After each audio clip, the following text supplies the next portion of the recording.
Okay. You know what? We're gonna learn how to think objectively, to use our brains. You know, I'm 30 years old. I have a fully formed brain, and I need to learn how to think objectively. So let's learn from the clearest thinking people I know.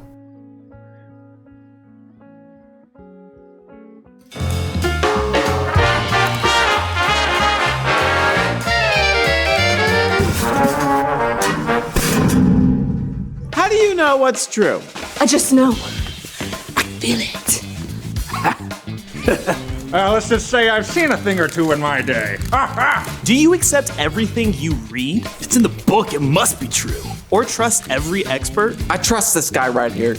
His show is called The Trusty Expert Show. Or believe everything you watch on TV or social media? They wouldn't put liars on TV.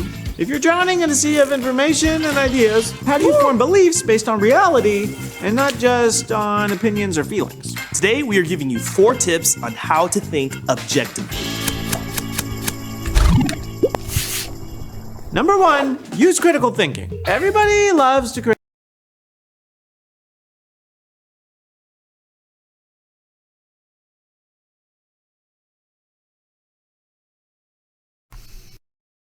Number 1, think objectively.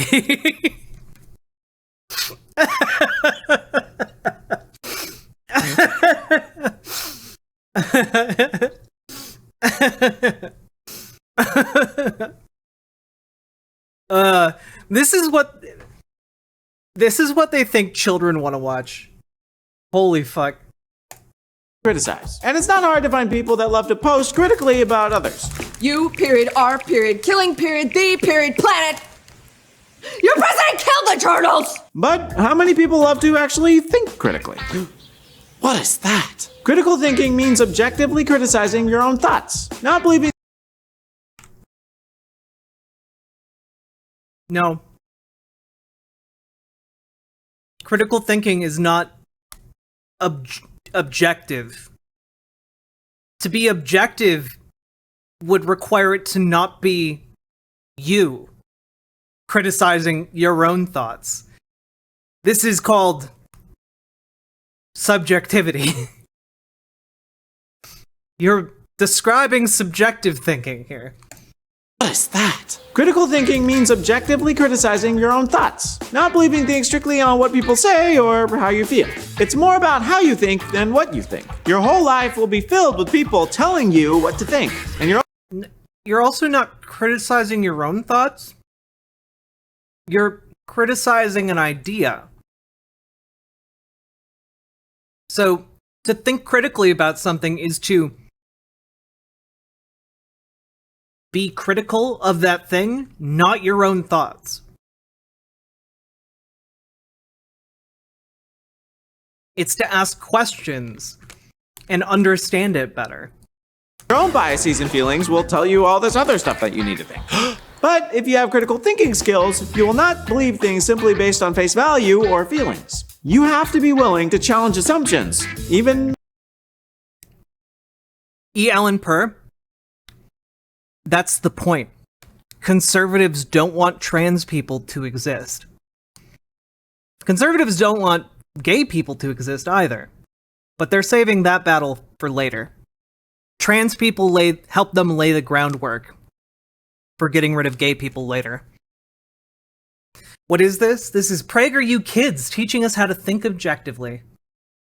your own. The best way to challenge assumptions is to ask tough questions. Humans are the real problem causing climate change. So why, in the past, did the climate change so drastically before people started industrializing?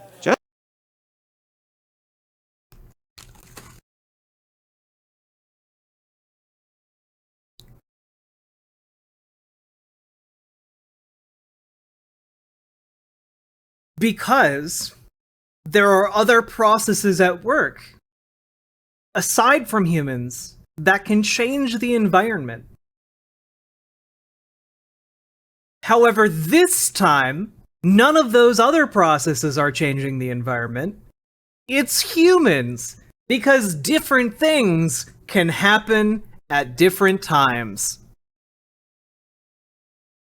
Also, they're just doing the meme of like professor says thing, student stands up and is like, you sure about that? And then professor like bumbles, and then the student's like, I'm actually smarter than you. Just remember, when asking questions, do it genuinely with an attitude that actually wants to learn. For example, what if you ask the same question like this? Why did the climate change so drastically before people started industrializing? You may be asking the question, but your attitude is communicating that you've already decided the answer and you don't really want to learn. This attitude usually just leads to shouting matches that get everybody angry and stressed. A good question is, Where?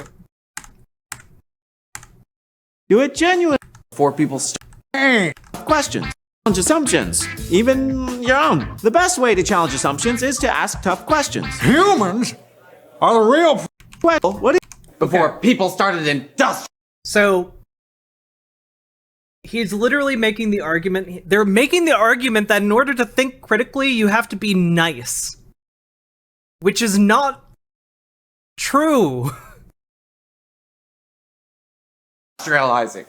You may be asking the question, but your attitude is communicating that you've already decided the answer and you don't really want to learn. This Yeah, if you are emotional, that means you've lost the objectivity argument. attitude usually just leads to shouting matches that get everybody angry and stressed. A good question is one that provokes thought and opens up dialogue with others so that you can get closer to the truth. Number 2, do your own research. When people share their ideas, how do you know which are right and which are wrong? Do you just reject them all? I can't trust anyone! They're all out to get me! Not quite. You have to do your own research to find the truth. Find books or watch videos on the topic. Ask other people what their thoughts are. The more sources you get information from, the more well-rounded your perspective will be. Imagine for a second that 3 blindfolded people have to describe an elephant in front of them. If you only listen to one of them, you will likely get a narrow perspective.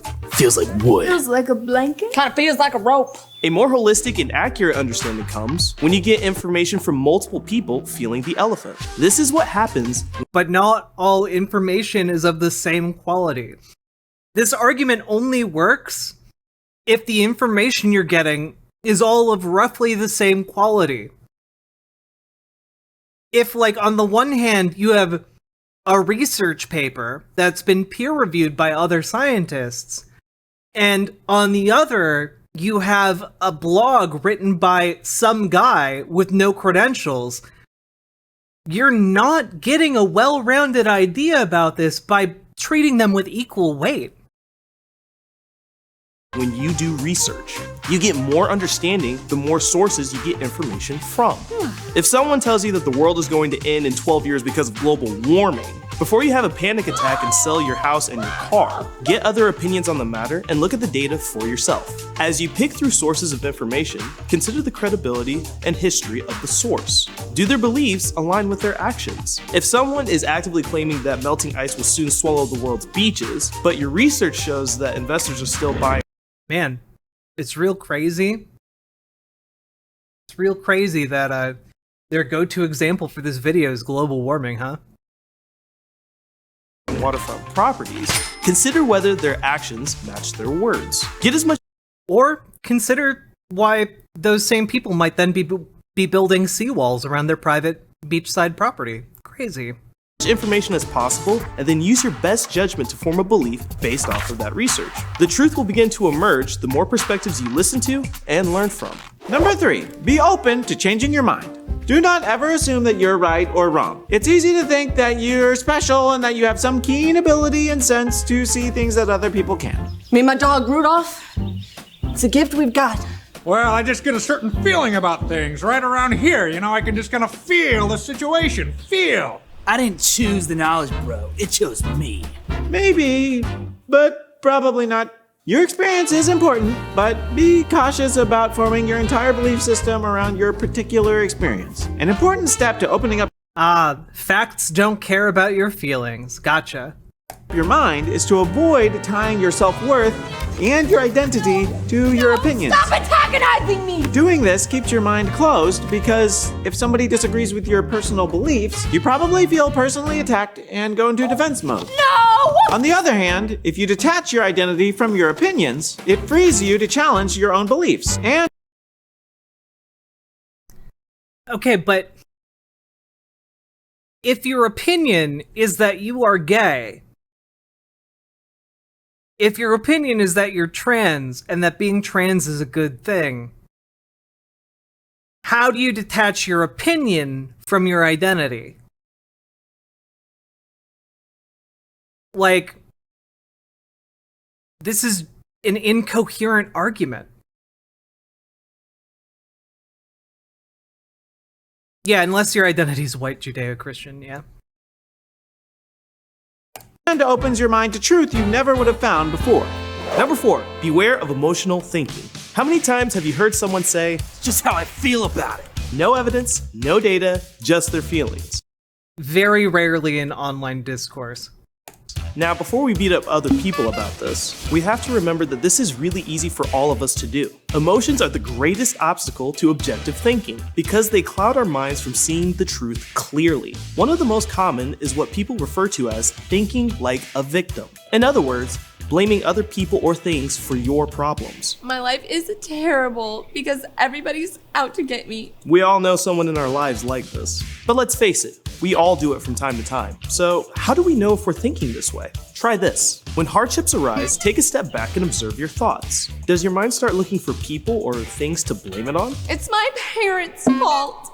It's the government's fault. It's society's fault. Or do you start looking at what you could do differently to make things better? The truth is, you have more control over your life than anyone or anything else. So the next time you feel the draw to blame other people or things, tell yourself these words. I am not a victim, and I can think for myself. You could say it in your head, I am not a victim. or you could say it out loud. I am not a victim. It may feel cheesy, but it's more helpful than you think, and puts your mind in a position of power to think clearly. As you can see, thinking objectively is not as easy as it sounds. But in today's age, with everyone telling you what to think, it's more important than ever that we learn to think for ourselves and make decisions based on reality. It takes practice, but with the right attitude and a genuine desire to learn, you are well on your way to objective thinking.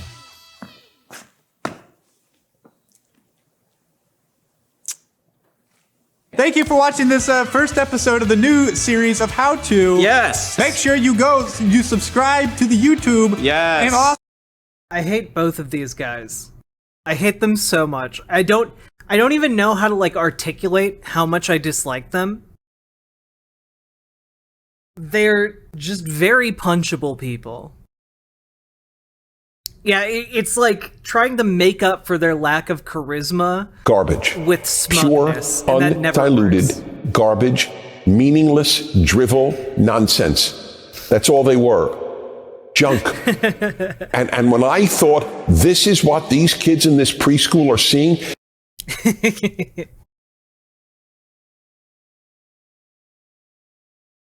Oh, we get outtakes?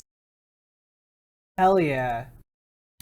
PragerUkids.com to see what we're doing over there. Wait, why would you mass report this video? I mean, it's stupid, and it's an attempt to indoctrinate children, but like, there's nothing reportable in this video. And post an emoji of a drumstick. Yes. A chicken drumstick. Chicken drumstick. If you could tell us why we want you to put a chicken drumstick in the comments below, then we'll give you a shout out. All right. Can I ride the bike? Aha! Don't ride that bike. Woo! Now listen here, you little walnut brains. Humans. That's me and you. Mostly you. I am social distancing. Well, come get your chickens. No! Ah! My leg! Wash those windows, boys. The only part about this video that I like is the stock music they chose for the background. Wait, what? Sorry.